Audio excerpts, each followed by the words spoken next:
Hello, welcome to Good Questions, Good Answer. Today we have another interesting question from our audience and our Venerable Standard joining us again today. Venerable Standard, how about saying hi to our audience? Yeah, hello everyone. I'm happy to be here again. And today we will have another interesting topic. Thank you for inviting me. Yeah, what is it then? Yeah, today I'd like to talk about an interesting topic that is, I get questions about this a lot, especially when it comes to the conflict between head and heart. So I'd like to talk about this today. Yes. There is our head and then there's our heart. Which one should we follow? Wow, that's a very deep question. Yes, go ahead. Yeah. So in Thai language or in basically in Asian countries, you don't often hear this distinction between head and heart, but in the West it's a very important part of our culture. Okay. People often find themselves conflicted between our reason, our reasonable decision making, and then the emotion on the other hand. Okay. So then the question comes, what do we do? For example, I've heard of a woman who was so angry with her husband who had a relative coming to live in with him, coming to live in the house. And she couldn't accept that. She said, either he goes or I go. And then eventually she went because he wasn't able to make the adjustment. So there is a conflict sometimes between love on the one hand and our reason or other emotions on the other hand. I see. So responding to this, I've discovered that actually in Buddhist meditation there is an answer or there's a way to deal with these issues. In Buddhist meditation, at the end of the meditation, we often spread loving kindness. This is a positive emotion. Okay. It's a positive state of mind. Okay. And it helps us to be more kind to other people. You could say it's the heart of Buddhism or the heart of meditation. Loving kindness, and then there is compassion, and then there is sympathetic joy. These are the first three, which we could call the heart. Okay. And then there's the fourth one, which is the ability to reason, the ability to come with reason, and that's equanimity. Equanimity is more than just reason, but it's a sense of being able to let go when it's required to let go, and there's a lot coming in that under that term. I see. So in this case, you will suggest that we should practice or apply the four sublime state of mind, which are loving kindness, compassion, sympathetic joy, and equanimity. Right. These are the four things that one can practice through meditation and can be applied. However, when applying these things, well, is there some example that you can also telling us to making our audience more understand? Right. So the traditional example of explaining the four sublime states is the mother. A mother that takes care of her her only child. Okay. So when the child is just born, her mother will have loving kindness for the child. When it grows up, it starts to, sometimes it attempts to walk and it falls. Sometimes it hurts itself. Then the mother will develop compassion for the suffering of her only child. And she wants to relieve him from it, to relieve the child from its suffering. Yes, that's the love of a mother, yes. Right, and compassion. And then there is, when the child grows up, and it starts to lead its own life. It starts to have its own hobbies and interests, and also school, of course. Then the mother will sometimes, when the child does something good, she will be proud. And this joy with another person's performance or happiness, we call that sympathetic mudita joy. or Yeah. sympathetic joy, like you mentioned. And but of course, eventually the child will no longer be a child, will become an adult like everyone else. Yes. Everyone in life needs to become adult one day. So eventually the mother can no longer think of her own child as a child anymore, as a kid. Mm-hmm. But she must let him be, let him Yeah. go his own way. And then this is where equanimity comes in, the ability to let go based on reason. Yes. So these are the four qualities of the first three you could call the qualities of the heart, and the fourth one is a more what we would call in the West the head. The reason, I see. To be able to understand this concept, it takes time, and people grow over the experience, just like the mother when they raise her child. So when you practice about loving kindness, can you explain a little bit how when we are practiced of this, how can we do through meditation or through the training you mentioned? Yes. So the good thing about the Buddhist meditation is that we can practice and learn all these things. And so it's not like we are in whatever shape we are born, we are like that always. We can develop. We can develop and shape ourselves. And so loving kindness, compassion, and sympathetic joy, we can train those things in meditation. So at the end of the meditation, or whatever time we would like to spend on this, once our mind has become more clear in meditation, we can start spreading loving kindness by imagining the brightness or the clarity of the mind expanding outward to all the people around us, everywhere in the world, whether human, animal. Yes. And we expand our loving kindness to them. This is like a sort of thought training. So we repeat the phrase in our mind, I see. May everyone be happy. But sometimes if we are more versed in the practice, we become more proficient in it, then we do not need to use that phrase anymore. We just simply expand the feeling of loving kindness.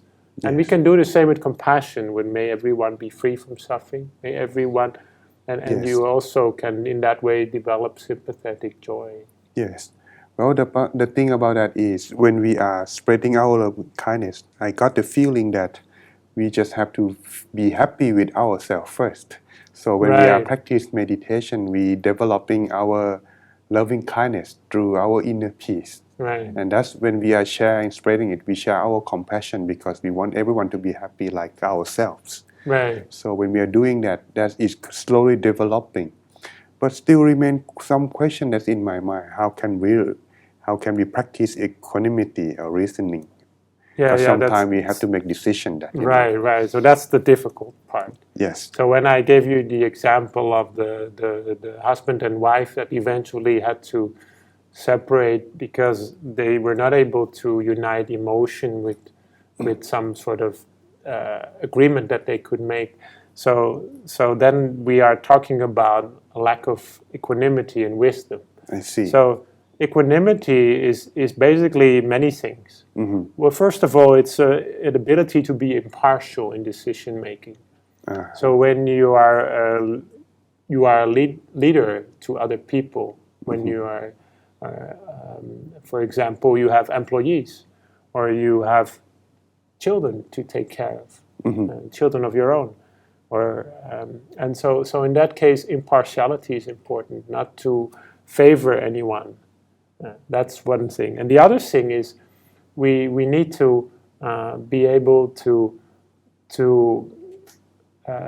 sometimes understand that we cannot help everyone. Exactly, that's what you meant, right? Yes. So we cannot always help everyone. If we have loving kindness but we have no equanimity, then sometimes we can get into conflict with ourselves. We will be burning out too because too many. Right. So that's sometimes where equanimity comes in, the understanding that eventually everyone in the world can only help themselves. We only can give them the guidance. We show them the right way. That's where you need to go. But then they decide to go left instead of straight. Then it's their choice. They are the ones that go the wrong way, but we already did our job. We did our duty, we did our responsibility, and now it's their responsibility. I see. So everyone has their own choice, and for us too, when we offer, what they choose is their responsibility. We Yes. can only just offer them the choice for them to choose. Equanimity, it must have the strength of the mind to put that as a basis, because equanimity requires a lot of strength in order to settle down that we accepting our own self, that we cannot Right, help right. everyone. Now, coming back to your question, Yes. how do you develop equanimity? I haven't answered that yet. Yes. Okay. The equanimity, how do we develop it? It's not just something that you can easily develop, because in the beginning we No. need to understand it first. Yes. And in the West we don't use that word that much. No. But I understand we have viewers from many parts of the world. Yes. Some people may be more used to the term than others Yes. in the English-speaking world. But equanimity, for many people, is a bit of a strange thing, a bit difficult to understand. Equanimity is best developed in meditation. Why? Because in meditation, we learn to let go of favor and aversion of okay. the things we That's a good like point. and we dislike. Okay. We learn to look at every thought, every emotion that comes to our mind with the same interest. I see. So that's the very essence of equanimity. And then our mind becomes more stable. Yes. And that in itself is equanimity, stability of mind, the ability to see every thought, just to observe what's going on without analyzing, without trying to even note things, but just to simply be aware. That open awareness is what equanimity is. Now, in meditation, we develop that gradually. It's not something that arises No, very it's not. quickly, but at a certain point, we will have the feeling that it's becoming part of us. Yeah, it becomes still, become at peace, and Right. you can eventually developing it bit by bit. It's kind of Right. like accumulating like that. Right.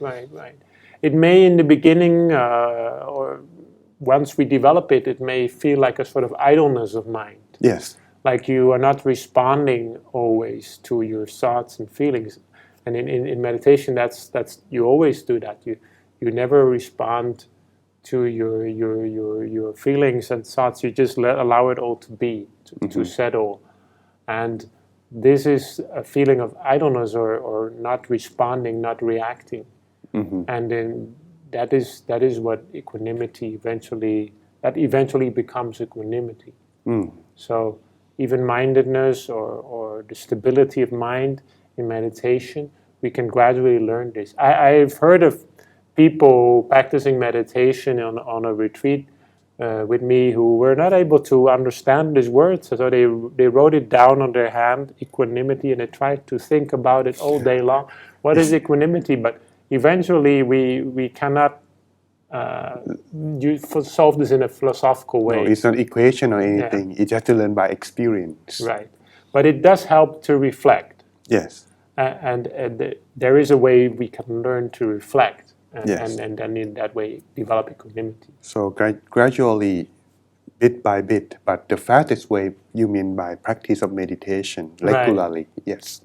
But the reflection is part of it. I think you mentioned an interesting story about that reflection. I think I heard that about the man, the Chinese man. Oh, you mean that in the past? That's my favorite. One of my favorite, the elder Sai. Well, the thing about that story is quite interesting because this man, he's very wise because he accepting whatsoever come and he make peace with it without being overreact. Well, the story goes that this man, he owned a horse and it just happened that one day that horse ran away.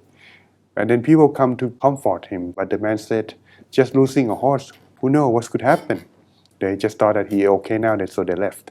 But still again, the horse come back, but with another new horse, which is better. People come to congratulate him, but he said, just gaining a new horse, who knows, it could be bad luck.